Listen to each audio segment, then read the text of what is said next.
Archaeologists have made a sinister find.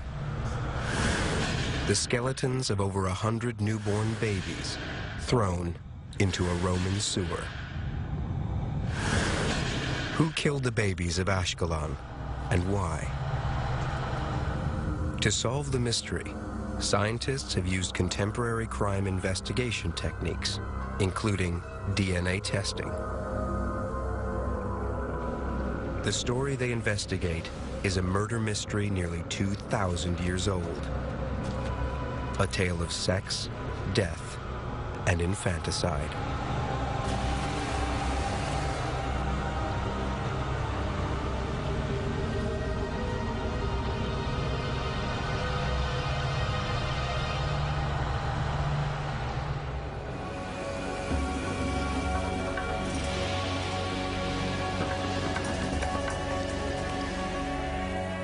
On the shores of Israel's Mediterranean coast lies Ashkelon. A seaport since 3500 BC, it became one of the most important cities of the ancient world. The Romans conquered Ashkelon in 37 BC. Ashkelon was a vital strategic acquisition. Whoever held it controlled access to the Middle East. The Romans stayed for 4 centuries. The city was finally destroyed during the Crusades. For the last 15 years, archaeologists from Harvard University have been digging into the secrets of Ashkelon.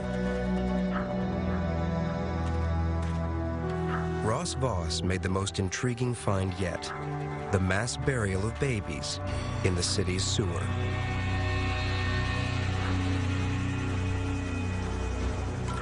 We started probing down beneath the sewer below the bath, which is behind me here. And when we reached the gutter of the sewer at the base, we just started discovering a number of bones and shells and lots of broken pottery. And one of the volunteers remarked, who was excavating inside, that she started finding all of these chicken bones. And I came over and I started looking at them, and I thought, well, they could be drumsticks, but I wasn't exactly sure. They looked a little strange. And then I started seeing some other bones that didn't seem to be parts of chickens, so we had our funnel analyst, Paula Wapnish, come by, and she all of a sudden pulled out one of these little ribs and was horrified to say, these are not chickens, these are babies. And we realized right then that we had a number of infants that were thrown into the gutter of the sewer beneath the bath. This is a unique find. Baby bones are often mistaken for animal bones and thrown away, but in Ashkelon, excavators are finding bones that are unmistakably human. The largest and most common that we seem to have are fibulas and tibias of the legs and arms and part of the radial bones of the limbs. In addition, we've also discovered these scapula bones from the back and fragments of skulls, which are unfused and so coming in small plates like this. And we have the ribs, which are probably the most numerous parts of the baby that are found inside the deposit of the gutter. The team uncovered the bones of more than 100 individual babies. It's the biggest single find ever of ancient infant remains. They also found coins, jewelry, and pottery, which helped date their find, mid-3rd century. And over 15 years after the dig began, bones are still emerging.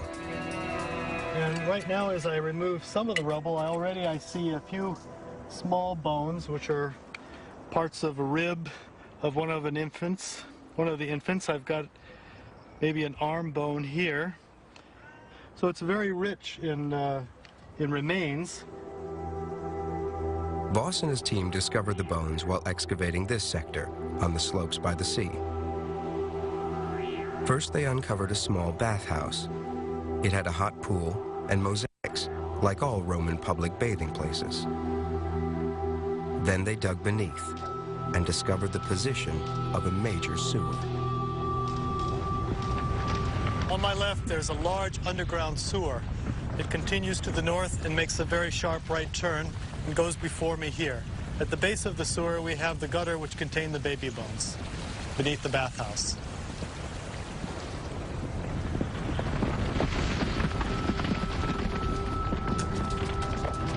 bathhouse itself was small. There were just a handful of rooms inside.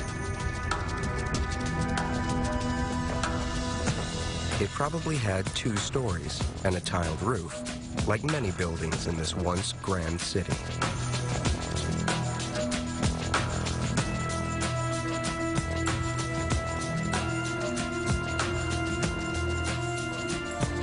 Today, Ashkelon is a minor seaside resort, enjoyed by local families.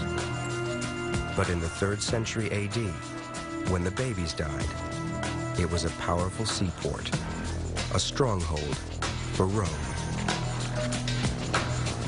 Head of the Ashkelon excavations, Professor Larry Steger knows the history of the city better than anyone. Ashkelon would have been a bustling seaport where you've had a whole variety of people gathering together here or living here as well. There probably were the people of the Hellenistic Roman era that had their own religion, the so-called pagans.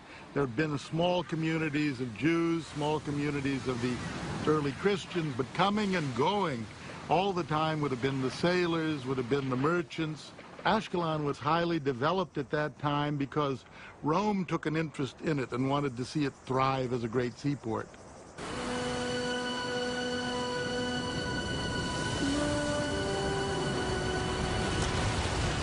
Ashkelon was the gateway to Jerusalem and the Middle East.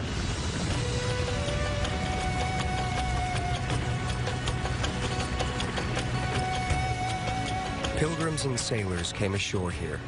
Merchants traded goods from all around the empire, and the city grew rich. In the 3rd century AD, it was at its peak, with 15,000 inhabitants and grand buildings throughout the city.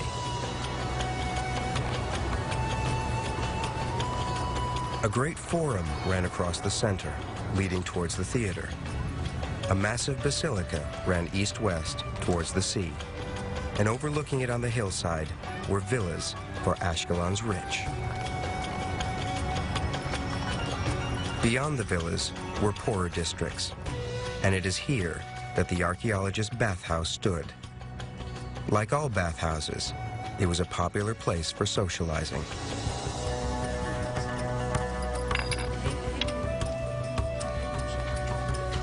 Well, of course, a port like this would have been quite an attraction to sailors who would come in, and they could have had all kinds of different foods and drink, of course.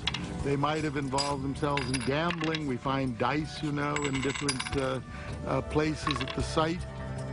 The archaeologists believed that theirs was a small private bathhouse, one of many in Ashkelon. The social center of the complex was the changing room, where bathers could eat and drink, play games, and exercise. Everyone went to the baths, men and women, free men, and slaves. Throughout the empire, the authorities encouraged bathing as a civilizing influence that helped enforce Roman values.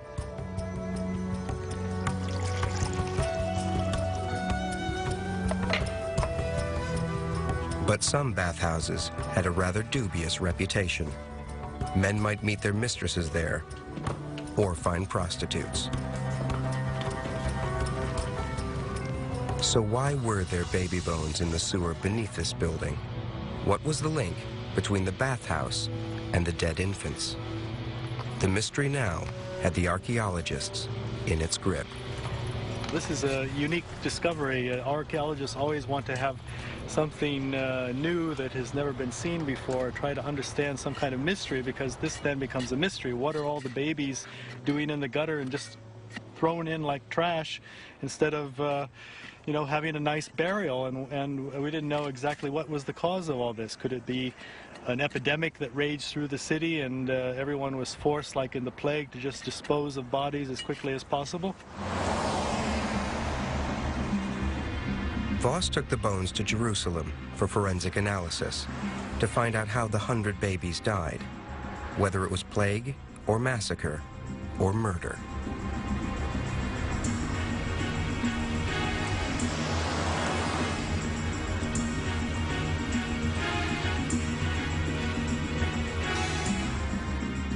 At the Hebrew University, 2 forensic scientists would attempt to get to the bottom of the Ashkelon baby mystery. It was a juvenile, about 12, got hit on the head 3 times. Pat Smith is a forensic anthropologist.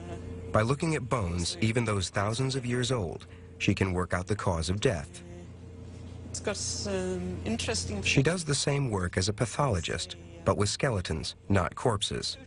Her first observation about the Ashkelon case was vital. The interesting thing is that these infants seem to have been buried shortly after the time of death. If we look here, you can see that quite unusually for infant remains recovered after nearly 2,000 years, that we have indeed all parts of the skeleton, including very, very small bones. This suggests that they were buried shortly after death, when the soft tissues were still present, and that this was their first and final resting place. Smith's next piece of detective work was to find out if the babies died of disease. One of the things that we look at is the surface of the bone. If there's been any disease or infection, then the body responds by the formation of irregular new bone. This bone, which is an upper arm bone, a humerus from Ashkelon, you can see that the surface of the bone is relatively smooth. If I look at the same bone of an infant but from another site, you can see here that there's a lot of very irregular, almost stripy bone on the surface, suggesting that this infant was ill, at least in the 2 weeks or so before he died. So the Ashkelon babies were healthy. Professor Smith now had a hunch about the cause of death, but she was lacking a crucial piece of information, the baby's age. For this, she had to examine their teeth. What clinched it for me was based on the development of the tooth germs. This is the tooth germ of an infant from Ashkelon. Less than half of the crown is present. If we can compare it with that of an individual from another archaeological site that was aged at around 9 months at the time of death, there's quite a big difference. Judging the precise age of an infant is extremely difficult. The latest forensic method is to look at a cross-section of a tooth bud, highly magnified. Like the rings in a tree trunk, layers of enamel are laid down on teeth at regular intervals. Enamel stops forming for 24 hours or so after birth, and then carries on again at more or less the same rate. But for the Ashkelon babies, the picture was very different. On the Ashkelon infant teeth, what we saw was only this amount of enamel formed, that is down to here, and none of these lines at all appear. There's no evidence of survival beyond a few days. The Ashkelon babies were newborns, leading Professor Smith to one conclusion. None of these infants, by any stretch of imagination, could be as much as a week old. That really is the strongest evidence to suggest that these were intentionally killed and placed there.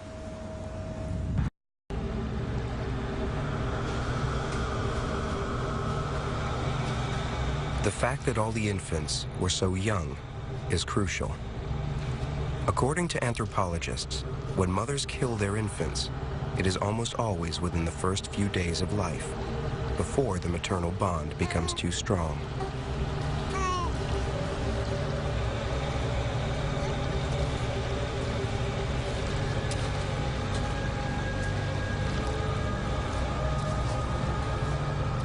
So the Ashkelon babies, all 100 of them, were either killed and put in the sewer, or taken down alive and left to die.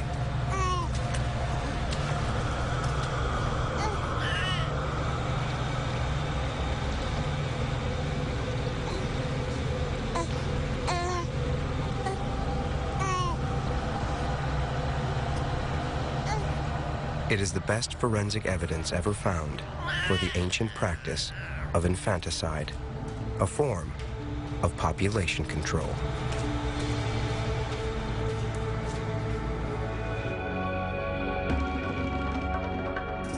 In the Roman world, infanticide, the killing of an unwanted child, was not a crime.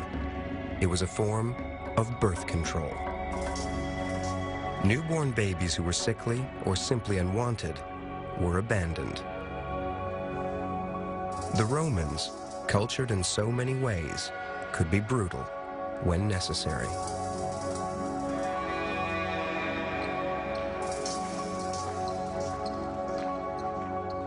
Eleanor Scott is an expert on Roman attitudes to babies. These were very different to our own, which are cushioned by the advances of medical science. We start to view a baby as having an identity whilst it's still in the womb, from the fact that a woman can tell if she's pregnant from the first day after a missed period to photographs we take of babies in the womb. And a woman can invest an immense amount of almost romantic love in that baby because she expects it to survive. For a Roman woman, the situation was incredibly different. She couldn't afford to invest any powerful feelings in that baby, especially in the newborn stage, because she might likely lose it. The Romans had a strange idea about babies. They believed that newborns were not yet fully human. This protected them from grief when infants died. It also made it possible for them to abandon those babies they did not want. The practice was known as exposure. Rather than killing a baby directly, a mother would leave it somewhere where it might or might not be picked up and cared for by someone else. It was up to the gods to decide the child's fate.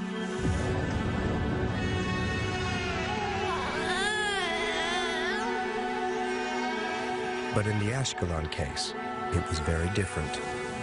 It was not in the lap of the gods to decide whether or not these babies were rescued. When we look at the Ashkelon evidence, it really is quite stark. It was a direct murder of the newborn by discarding them in the sewers. So there was no possibility that these were going to be rescued by anyone. But is it possible the babies were killed before being placed here? We don't know if they actually were dead before they were placed in the sewer. One would always like to think that the material that one is dealing with suffered an easy death. These are people. These were people. But for the Romans, newborn babies did not yet count as people. And one sex in particular, archaeologists believe, was marked out for death. Usual victim in infanticide are the girls. This we know from both ancient evidence and modern ethno-histories. It's generally the female that is the victim of infanticide. Archaeologists have long assumed that the Romans preferred to keep boys and discard girls.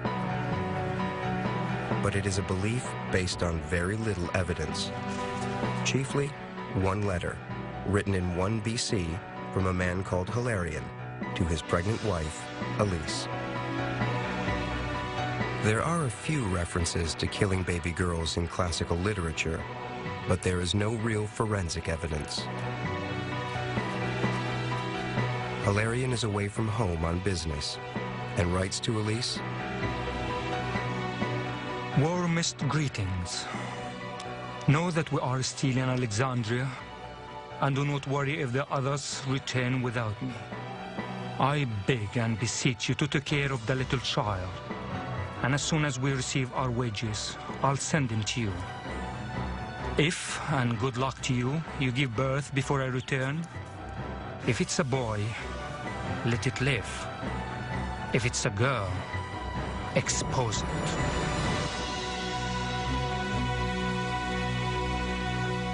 But to assume, on the basis of a single letter, that all Roman families preferred to get rid of girls is controversial to some experts. It's just one letter. They are just one family. They might have had very special circumstances. Maybe they're completely broke and they can't afford to have any more daughters because perhaps they've got daughters already. And to take that one letter and use it to build this big theory, this big picture of sort of mass culling of unwanted baby girls, strikes me as being very dangerous because we just don't have the broad archaeological and historical evidence to support the idea that infanticide was the killing of girls and only girls. The Ashkelon infanticide case was a unique opportunity to find out if the Romans really did expose more girls than boys. For the first time, there was real forensic evidence to investigate. But there was only one way to discover the sex of the infant bones, by testing their DNA.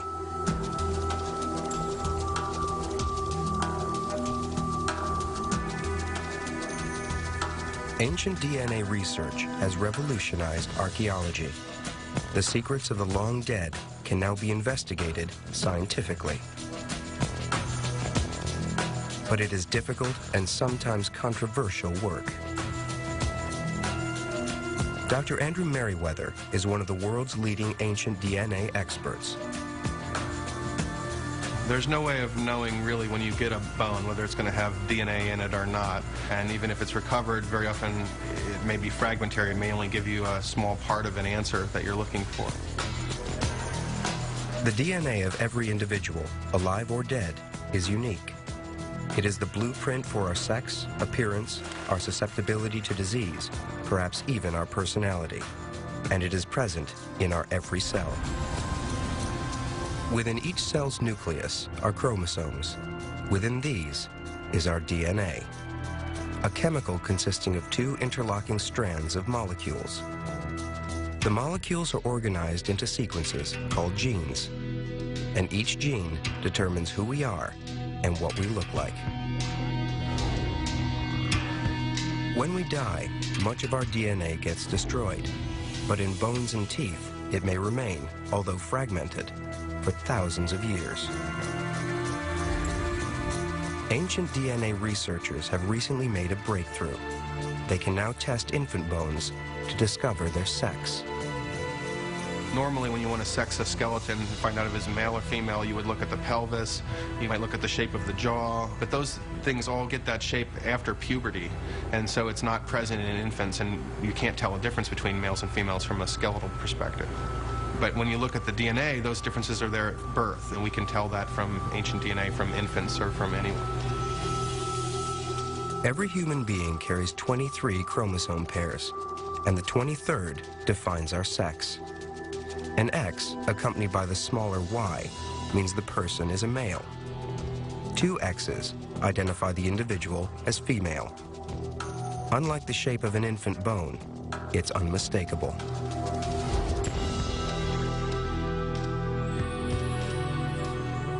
In Jerusalem, the forensic team jumped at the opportunity of using DNA to find out the sex of the Ashkelon infants.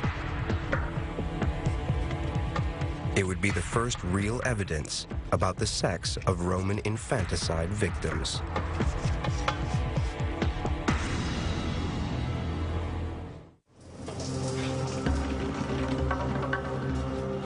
In Jerusalem, Dr. Marina Fairman began DNA testing the Ashkelon bones to discover their sex. She was under no illusions about the difficulties of her task. It is much more difficult to work with ancient DNA than with modern DNA, because modern DNA will always give you results. You know, maybe sometimes the results that you don't want to get, but they will get the results definitely. With the ancient DNA, you can't predict that you will get anything. The first problem was that there might be no DNA left in the bones at all. The damp sewer and the heat of Israel might have destroyed it, but there was only one way to find out. First, Fairman extracted bone powder from the center of the bones, where it was less likely to be contaminated with modern DNA. Contamination is really the bane of ancient DNA research. It's a problem because the contamination from modern sources, from me or from whoever's handling the samples, that DNA is in so much better shape than the ancient DNA that's actually inside the bone or inside the tooth, that it in the teeniest little bit will contaminate a sample, and that's your result. Researchers must always be gloved and masked. The air in the laboratory is filtered. Ancient bones can be contaminated by one touch or one cell of dried skin from the researcher. The Ashkelon bone powder was washed, spun, heated, and put on ice in order to strip away impurities and to reduce it down to pure DNA. The critical process was amplification. This machine works like a photocopier, duplicating the fragmented ancient DNA until there is enough to actually test.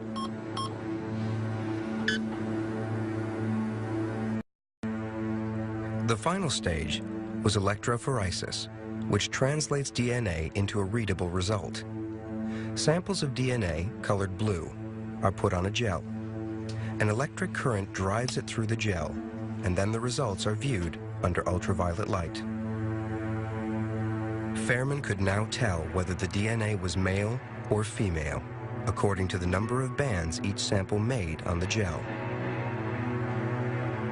The longer set of bands was a control of modern DNA. The two short bands were the ancient DNA, and both were male. Other gels, recorded as photographs, showed similar results. Lanes 10 to 14 are Ashkelon DNA. In each case, there are two telltale bands, corresponding to the X and Y chromosome. So each of these 5 individuals is also a boy. Dr. Fairman tested the bones of 43 babies. Only 19 of them yielded DNA, and of the 19, 14 turned out to be boys, and just 5 were girls. One possibility had to be investigated: contamination. If I got those results, I would first be very excited that I got all this difficult nuclear DNA to amplify from very old samples. So it would be a very exciting result, and I would be excited that my negative controls were negative, and I would then immediately want to find some way to confirm that it's not contamination. Fairman is certain that her results are genuine because she did not manage to get results from all the bones. The success rate of the sex identification was only 44%. Less than half of the bones yielded amplifiable DNA. And if all the bones were contaminated from previous handling, then we should have ended with 100% of sex identification. And this was not the case. Fairman also compared the Ashkelon DNA sequences with those of everyone who had handled the bones, including the male archaeologists. They did not match, so her results were real. For Pat Smith, the interpretation was clear. The samples are small, but they certainly suggest that there was some choice here, with boys being preferentially killed. The mystery had taken another twist. The murder case was taking the archaeologists into uncharted waters. We were really surprised to find that there were more boys in the sewers than girls, and by a substantial number, because normally we'd expect many more girls than boys to be the victims of this horrible practice. The Ashkelon DNA results proved that the Romans did indeed kill their sons, sometimes in greater numbers than their daughters. Perhaps Roman parents did, after all, value girls as much as boys. But to explain why, in Ashkelon, parents were killing more sons than daughters, there was still a line of inquiry to follow: the location of the bones beneath the bathhouse. This building was to lead the archaeologists to an entirely new angle on the case. And we were curious as to why this place, this area of the city, had all of these bones. When we started examining the fact that there was a bathhouse above, which is not a big public bath, but a private bath, which we thought had been a bordello, then we started wondering if there was a connection. When the archaeologists excavated the bathhouse, they found an intriguing inscription, "Enter and enjoy," written in Greek. They also found pottery with erotic designs. These finds suggested to them that the bathhouse might also have been a brothel, an interpretation that might account for the presence of the baby boys in the sewer below. Maybe the courtesans in the bathhouse or prostitutes were getting pregnant regularly, so they would immediately dispose of those babies that they brought to term. Abortion itself would have been too dangerous to practice, so it would have been safer just to let the baby come to term and then terminate its life right immediately after its birth. According to this theory, the prostitutes were not just getting rid of babies, they were selecting.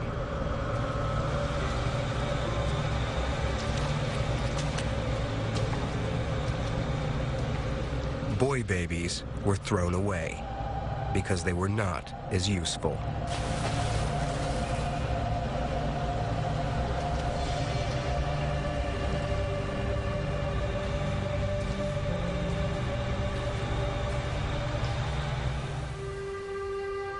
Girls were kept and brought up in the bathhouse brothel to provide the next generation of prostitutes.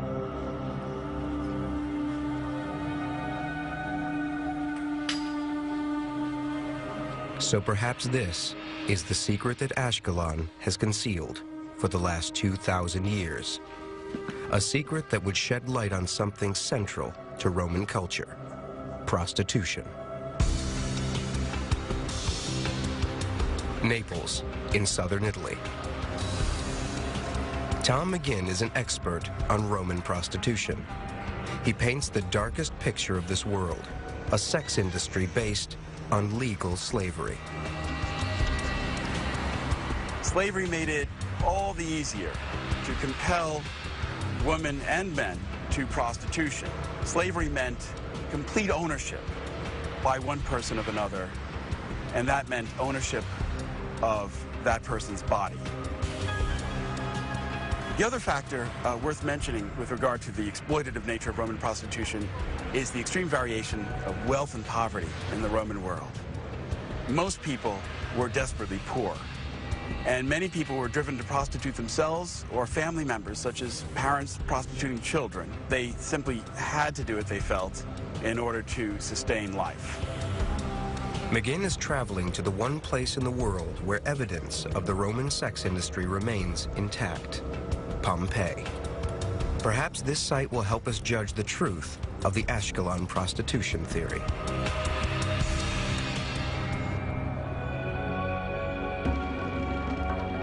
Pompeii, in southern Italy. Unlike Ashkelon, this Roman city is almost intact. When Mount Vesuvius erupted nearly 2,000 years ago, it covered Pompeii with a blanket of volcanic ash, which killed thousands, but preserved the buildings and the artwork as a record of how the Romans really lived.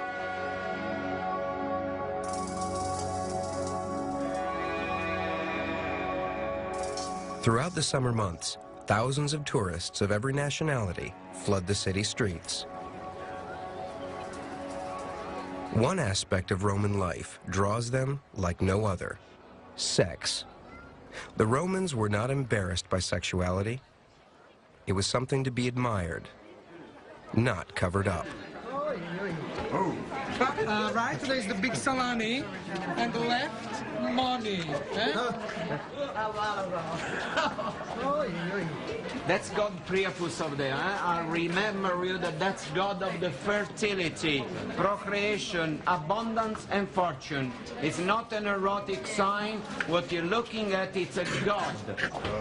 But there is a darker side to the sex lives of the Romans.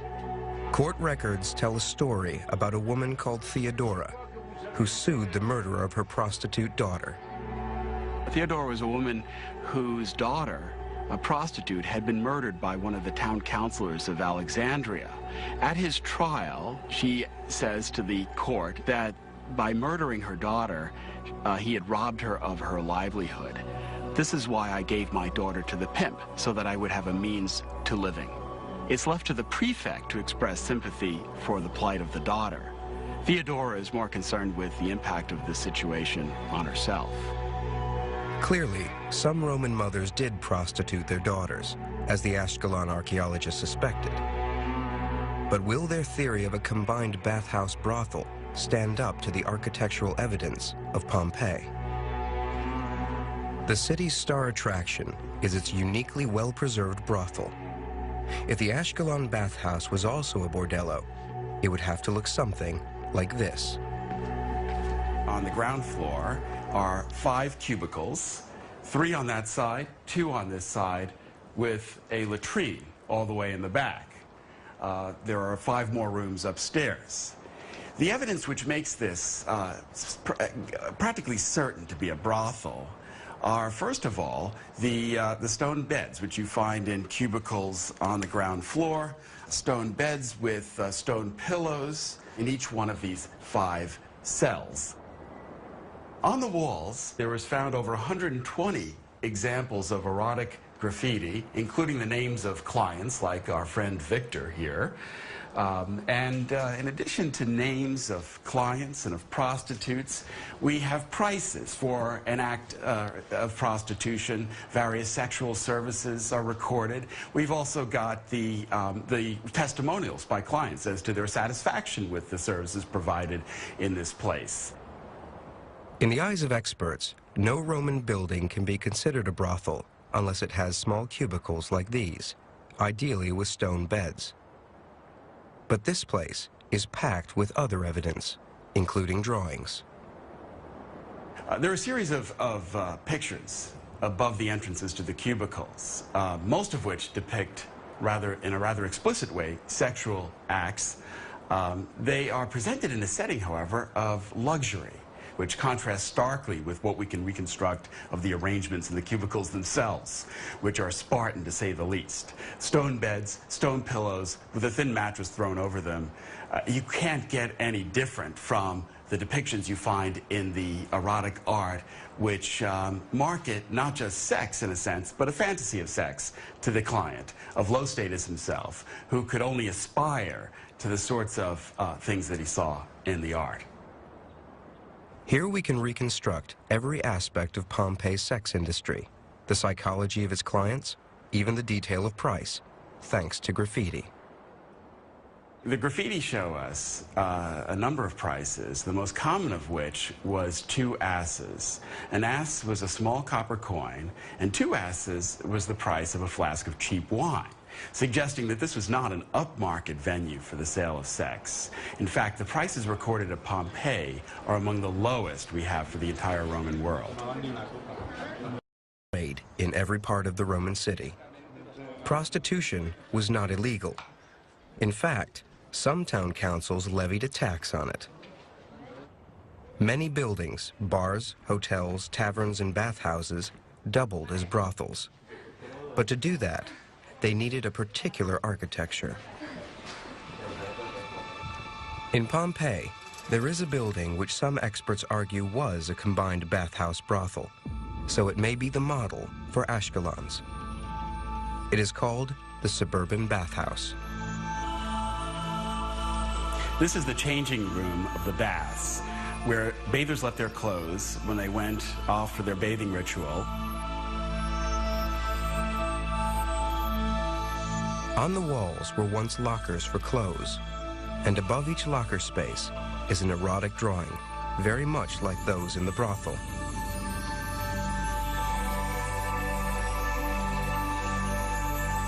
Is there a connection here between the bath and the operation of a brothel? Or were these simply intended to help people remember where they put their clothes?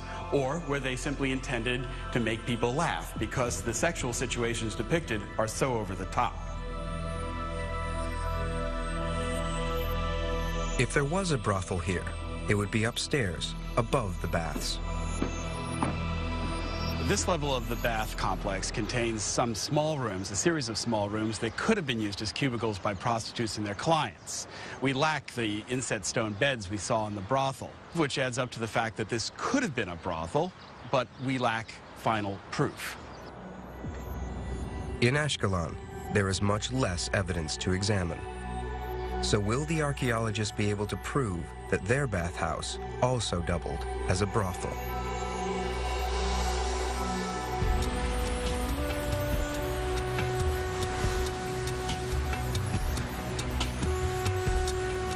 Ashkelon. In the 3rd century AD, over 100 babies, the majority of them male, were dumped in a sewer here.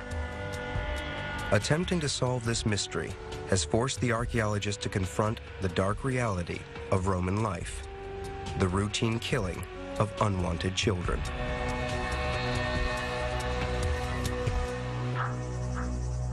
Larry Steger and Ross Voss are confident that their prostitution theory best accounts for the find, because it explains why they found more baby boys than girls. Well, of course, as an archaeologist, you think about the context in which things are found. And when we had a bathhouse above the sewers in which all the babies, and especially the boy babies, were discarded, it seems sort of logical that if this were also a brothel, the girl babies would have been preferred to be reared within that establishment and maybe more boys discarded. For the female courtesans, it would have been an insurance measure on their part if they got too old to carry on their trade, that their daughters, their children, would be the next to raise, to do the work and to ensure the welfare of their families. Voss and Steger have a very neat theory to account for the presence of the baby boys beneath this building. But how good is their evidence for believing that the bathhouse was a brothel? They found no traces of graffiti, cubicles, or stone beds. Nor did they find evidence of a staircase, which would prove the building had a second story. Can they even be certain that there was a second floor at all to house the prostitutes?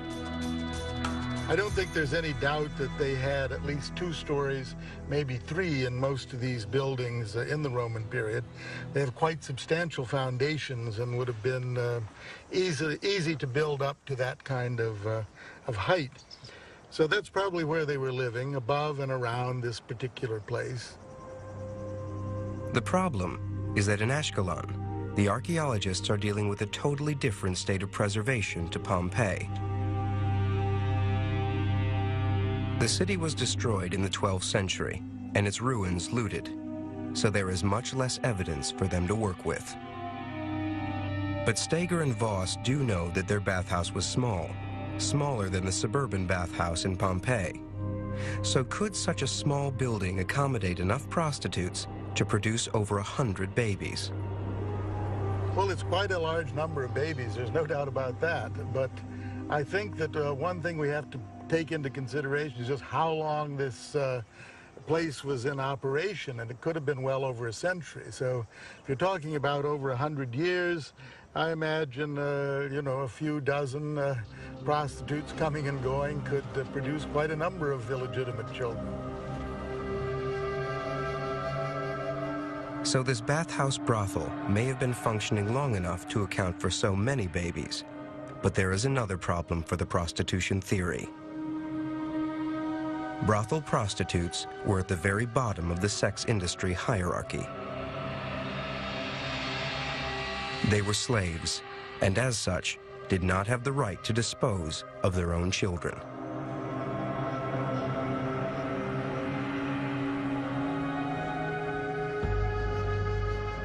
Any child born to a slave, whether prostitute or no, belonged to the slave's owner. That was the law of Rome. This meant that any children born to notional prostitutes at Ashkelon or anywhere else would have been the property of the owner, their pimp, to dispose of as he or she pleased. The prostitute's pimp might kill their male babies, but he could also sell them, which for a pimp might be the more attractive option. The women would have no choice. Boy babies had other uses in the Roman economy as prospective slaves. And there too, I think the logical thing would have been for the pimp to sell them to somebody who could put them to some other use, so that even if he or she wasn't about to employ them or raise them as slaves, others might well have been ready to do that. And making money off human misery was the stock and trade of the pimp.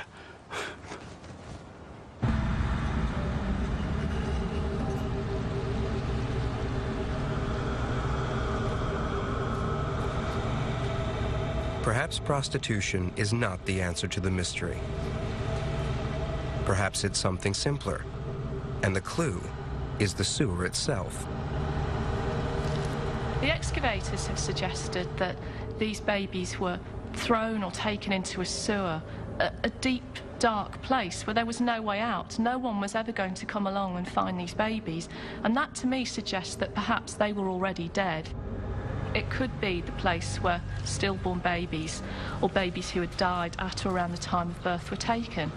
We know that babies of that age weren't thought of as fully human, so they couldn't be taken to a cemetery. They had to be placed somewhere.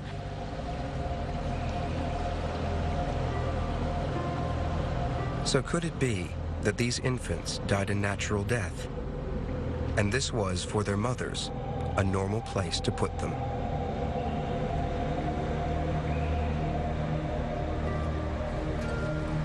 It is a question for forensics to answer. And for Professor Smith, the very young age of the babies is still the key. It is, of course, possible that these were stillborn infants, and that what we have here is a natural occurrence. But normally, if newborn infants, because they're stillborn, are disposed of in such a casual fashion, one finds the same practice extending to slightly older infants, even those dying a couple of months old. And our main basis for saying that this was a place where only the products of infanticide were disposed of was the fact that there is absolutely no evidence for any older infants, even those of a week or so old. And again, the fact that they were disposed of, thrown, if you like, into a sewer. Professor Smith is firm in her understanding of the forensic evidence. All the babies being just a few days old means infanticide. But whether their mothers were prostitutes, killing boys and keeping girls, has to remain a theory. It cannot be concretely proved. But as forensic evidence for the practice of infanticide on a massive scale, the Ashkelon case remains unique. It really is a grim picture that we have when we look into this sewer with any kind of knowing eyes, and it's one that is very discouraging about things that were going on in that culture. But nevertheless, the evidence is there, and it seems to point all in one direction. So we've got to somehow deal with it and try to explain it. We will probably never know exactly what happened in Ashkelon, but the case forces us to recognize just how differently children were valued in a culture in which life was brutal and short. We can't judge people by our own modern Western values. We've got to avoid the value judgments on these societies and try and think more in terms of how different they were from us, not assume that they behaved in a way that we can understand and also that we can denigrate.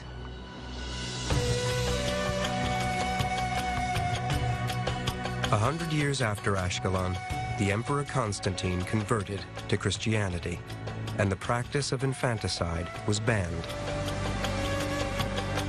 The era of child murder, officially at least, was over.